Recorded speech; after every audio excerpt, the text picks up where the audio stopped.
मित्र, गए सची ॻाल्हि कार्यक्रम में पां गीते जे गीत पुस्तक जे 8वें अध्याय जी पहली 5 कलम नेरी हुई। अॼु पां गीते जे गीत पुस्तक जे 8वें अध्याय जी 6 कलम નું અભ્યાસ શરૂ કરીંદાसीं। તો સુણો ગીતે जो गीत पुस्तक तेजो 8મો अध्याय ने 6 कलम पां सुणो। मुझे तोजे हृदय ते छाप तरीके ने तोजे हथ ते वींटी तरीके विराय एतरेला क प्रेम मौत जड़ी शक्तिशाली आए, ईर्षा कबर जड़ी घातकी आए, अंजा चमकारा अग्नि जे चमकारे जड़ा आई ऊ पिंड ईश्वर जो भड़को आए। मित्र, प्रेम अथवा प्रीति मौत जड़ी शक्ति वारी है। बाइबल जणाए तो क माड़ू पंहिंजे मित्र ला पंहिंजो जीवन ॾेई ॾे ऊज खासे में खासो प्रेम आहे।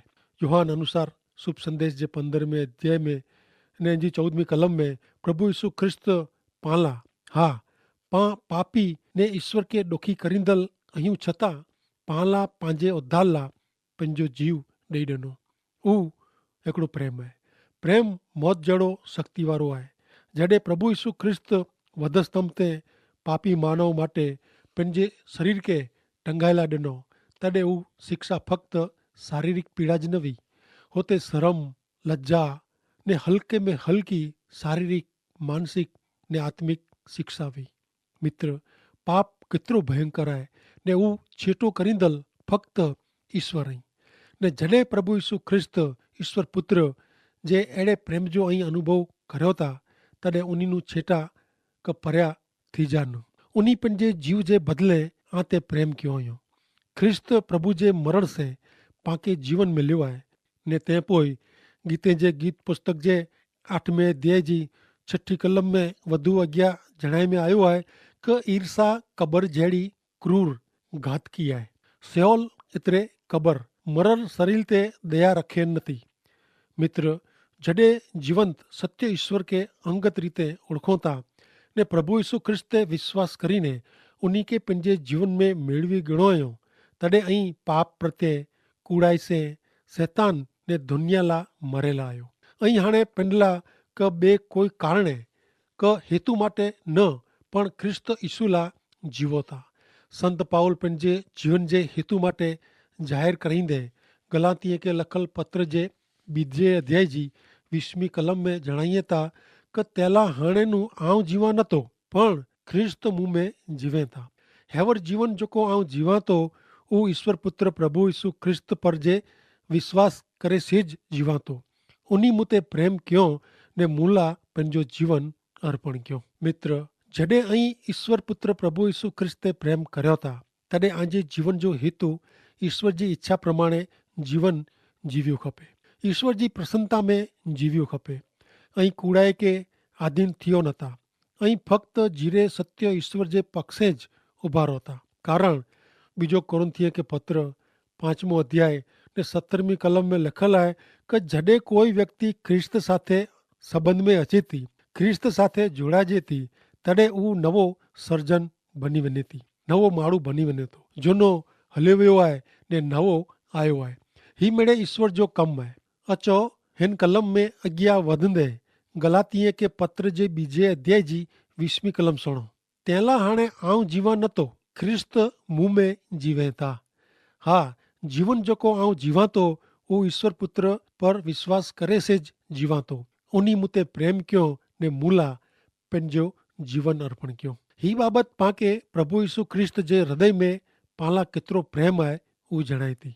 प्रभु यीशु ख्रिस्त जो पां पर जो प्रेम ज उन्ही के स्वर्ग में जा पृथ्वी ते कोठी आयो ने पापी ला मरण भोगवी ने उन्ही पाला मुक्ति जो मार्ग खोलियो ने अज प्रभु यीशु ख्रिस्त ते विश्वास करींदल हरेक व्यक्ति के ईश्वर पवित्र आत्मा जी भेंट ॾिनो हुयो। प्रेम जे कारणे ज ईश्वर पुत्र प्रभु यीशु ख्रिस्त हिन पृथ्वी ते आया, मानव ला मुक्ति मार्ग खोलियो ने उन्ही जे प्रेम जे कारणे पामे ईश्वर पवित्र आत्मा रे तेला उन्ही के भेंट स्वरूपे ॾिने में आया। प्रिय मित्र, प्रभु यीशु ख्रिस्त ते विश्वास करींदल हरेक व्यक्ति के ईश्वर अनाथ क हेकला क अटूला छॾी ॾिए नथा ने तेला ज ईश्वर पवित्र आत्मा पंहिंजे जीवन में आए इन जो अनुभव कराइए था। अचो मित्र, वधू अॻियां वधे नेरियूं गीते जे गीत पुस्तक जे 8वें अध्याय जी 7वीं कलम में कोरो लिखल आहे। हिते चए था क घणो पाणी प्यार खे उजाए सके न, पाणी जी रेल इन खे डुबाए सके न। जो प्रेम जे वास्ते कोई माण्हू पंहिंजे घर जी मिड़े धन दौलत ॾेई ॾे त पण इन खे छेक तोचकारे में अचे। घणो पाणी प्रेम खे क प्यार खे छुपाए सके नथा। पाणी तरस मिटाए थी पण प्रेम जी तरस केर मिटाए। मित्र, जीवन जल जो मूળ जीवन जी नदी ता प्रभु यीशु ख्रिस्त ने જ્યાં સુધી વ્યક્તિ અંગત ને વ્યક્તિગત રીતે પ્રભુ ઈસુ ખ્રિસ્ત કે पंहिंजा हिकिड़ा मात्र मुक्तिदाता तरीक़े स्वीकारे नथी ત્યાં સુધી એની આધ્યાત્મિક ભૂખ ને તરસ मिटी सके नथी। બનવા જોગા है કે અહીં પ્રભુ ઈસુ ખ્રિસ્તે વિશ્વાસ કયો हुयो ने તે છતાં उन्हीं जी आधीनता में અહીં जीवो नथा। आंजे जीवन में कोई पाप है ने तेला અહીં संतोष विनायो हुयो ने संतोष प्राप्त कियो न हुयो। वो आनंद शांति विना वेदो हुयो। मित्र, ईश्वर के पां धन दौलत से विकांदा गिनी सको नथा ने ज अड़ो ज वे तो ऊ ईश्वर न है। प्रभु यीशु ख्रिस्त के आजे हृदय जी आजे प्रेम जी जरूर है। जो आके प्रेम क्यों जो आला पंहिंजो मिड़ेज ॾेई ॾिनो कोरो उन्हीं के आजो हृदय नहीं ॾियो। जॾहिं અહીં प्रभु यीशु ख्रिस्त के प्रेम करींदा तॾहिं ज અહીં सचे अर्थ में आंजी तरस ने भुख मिटाई सकंदा। गीते जो गीत 8वां अध्याय 8 थी 2 कलम। असांखे नेढी भेण आहे इनके थान पण उपस्या नहीं। जिन ॾींहुं असांजी भेण जो मांगो अचींदो तॾहिं असीं इन लाइ कुरो करीबो। जो ऊ कोट वे त असीं इन ते रुपए जो मोर्चो ॿधियूं। जो इनके दरवाजो वे त असीं अरेंज झाड़ जे पाटीअ से इनके ढकी ॾियूं। ऐं कोट अयां ने मुंहिंजा थान इन जे बुरज जहिड़ा आहिनि जेके शांति मिली वे इन जहिड़ी आऊं इन जी नज़र में वी। हिन कलम में नंढी भेण विषय जणाए में आयो आहे। हिन कलम में प्रभु यीशु ख्रिस्त सजी मानव जात जा उद्धार करता आहिनि ने प्रभु यीशु ख्रिस्त फक्त अमुक लोकजात ईश्वर नहीं पण मिणी जा ईश्वर અહીં ऊ जाहिर थियो आहे। प्रभु यीशु ख्रिस्ते कोई पण व्यक्ति कोई पण भाउ क भेण विश्वास करी सघनि था ने अहिड़े विश्वासियों जो समूह टोरो ऊ भाउ भेण जो टोरो आहे। मित्र, यीशु ख्रिस्त हिन दुनिया जा उद्धार करता आहिनि। उन लाइ कोई खोटी गैर सम्झण क पूर्वग्रह क खोटी मान्यता रखे जी જરાય જરૂર न आहे। पवित्र बाइबल में घणे चोखे शब्द में जणायो आयो का मार्ग सत्य ने जीवन प्रभु यीशु ख्रिस्त आहिनि। उन्हीं सिवाय पिता वटे वञे जो ॿियो कोई मार्ग आहे न।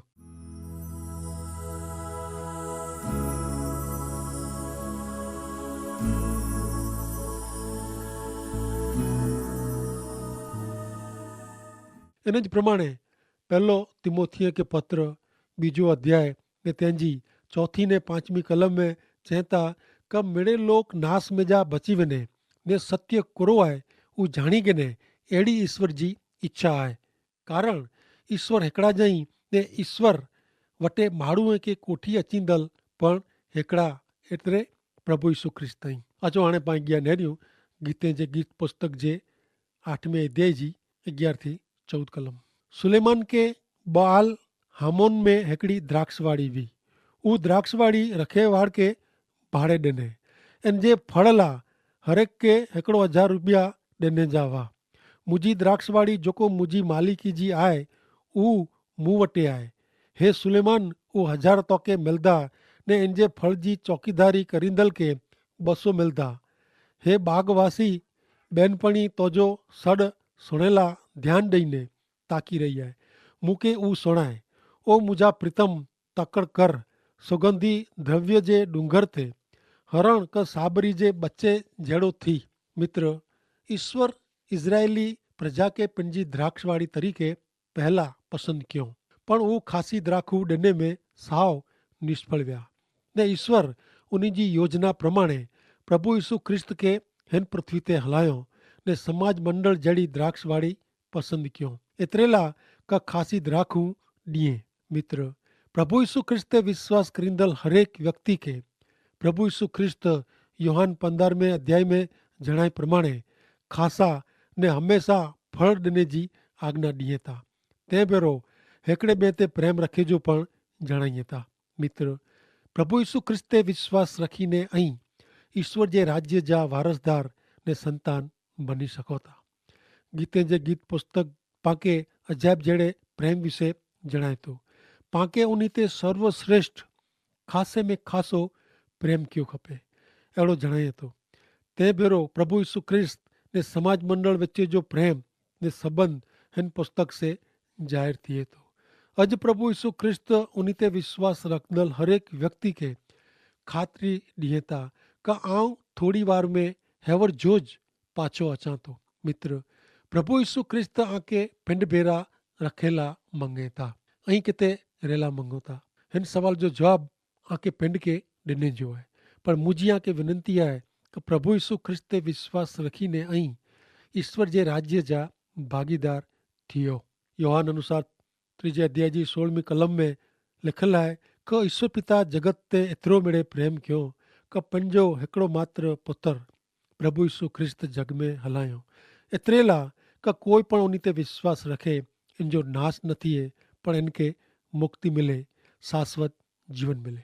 अॻियां योहान अनुसार 10वें अध्याय जी 10वीं कलम में पण प्रभु यीशु ख्रिस्त पिंड चए था कि चोर त फक्त चोरी करेला, खून करेला, नाश करेला अचे थो, पण आऊं एतिरे लाइ आयो आहियां कि उन खे जीवन, हा भरपूर जीवन मिले।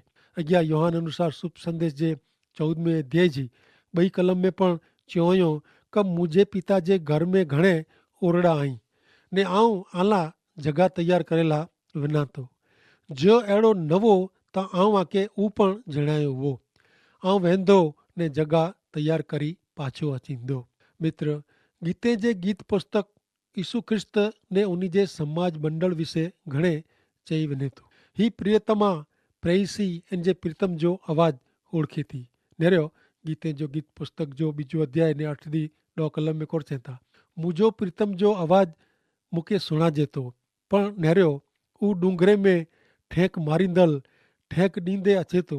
मुंहिंजो प्रीतम हरण क मृगले जे बच्चे जहिड़ो आहे, हू आंजी भित पुठियां उभल आहे, हू ॿारीअ में जा ॾोकिया करे थो, हू झारी में जा ॾेखारिजे थो।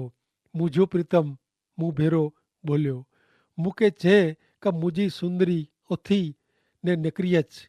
हीअ आवाज़ भले भरवाड़ जो आहे। बाइबल में सुवार्तिक यूहान यीशु ख्रिस्त खे उत्तम घेटा पालक चए था ने उन ते विश्वास करींदल खे घेटे तरीक़े लिखाए थो। प्रभु यीशु ख्रिस्त ते विश्वास करींदल व्यक्ति घेटो आहे ने उहो इन जो आवाज़ सुणे थो। नेरियो यूहान अनुसार शुभ संदेश जे 10वें अध्याय जी 27 ने 28 कलम में चए था कि मुंहिंजा घेटा मुंहिंजो सॾु सुणे था ने आऊं उन खे ओळखां थो ने हू मूं पुठियां हले था। आऊं उन खे सार्वकालिक जीवन ॾियां थो ने हू कॾहिं मरंदा न ने मूं वटां कोई उन खे छीनी सघंदा न। प्रभु यीशु ख्रिस्त जे अचे जे बारे में संत पाउल पहिलो थिस्सलुनीकीअ खे पत्र तंहिंजो 4 अध्याय ने 16 ने 17 कलम में चए था कि हुकुम ॾेवांदो, मुख्य दूत जो आवाज़ सुणांदो, ईश्वर जो रण सिंगड़ो वजंदो ने प्रभु पिंड स्वर्ग में जा उतरी अचींदा।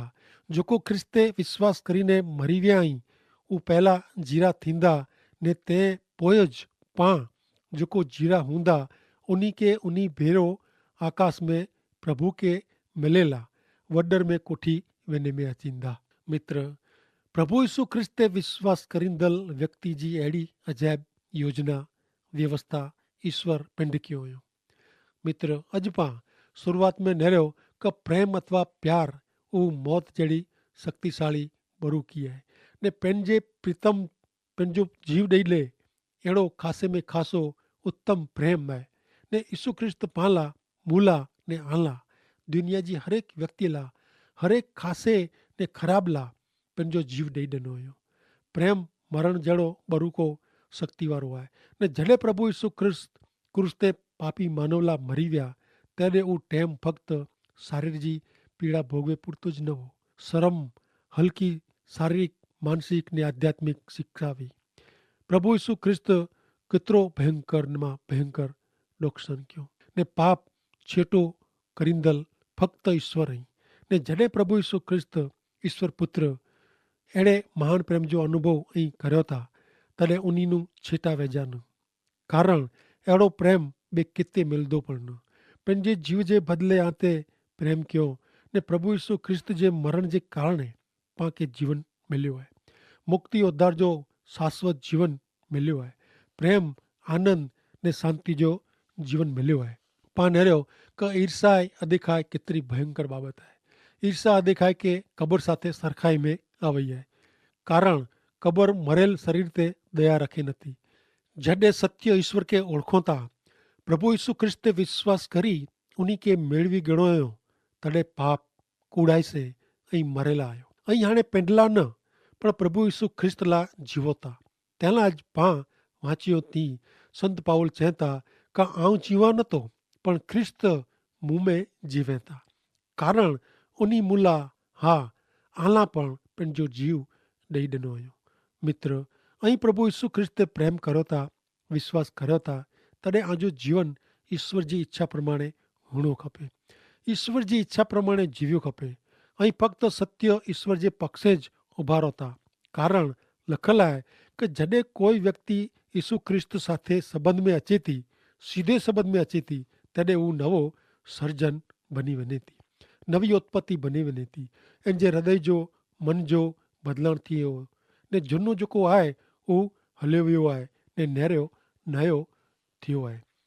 हाणे आऊं जीवा नथो पण प्रभु ईसु ख्रिस्त मूं में जीवे था। ही बाबत पाण खे प्रभु ईसु ख्रिस्त जे हृदय में पाला केतिरो प्रेम आहे उहो जणाए थी। पाला उन्ही जो प्रेम ज उन्ही खे स्वर्ग में जा नीचे એટલે કે પૃથ્વી તે કોઠી આવ્યો ને પાપીલા મરણ સહન કરી મુક્તિ जो मार्ग खोलियो। अज प्रभु यीशु ख्रिस्त ते विश्वास करींदल व्यक्ति के ईश्वर पवित्र आत्मा जी भेंट ॾिए था। प्रेम जे कारणे ज ईश्वर पुत्र प्रभु यीशु ख्रिस्त जग में आया। याद रखो मित्र, प्रभु यीशु ख्रिस्त ते विश्वास करींदल हर एक व्यक्ति के ईश्वर हिकला का अनाथ छॾियो न हुयो, अनाथ का हिकला पां नहियूं। तंहिंला ज ईश्वर पवित्र आत्मा पंहिंजे जीवन में इन जो अनुभव कराइए था।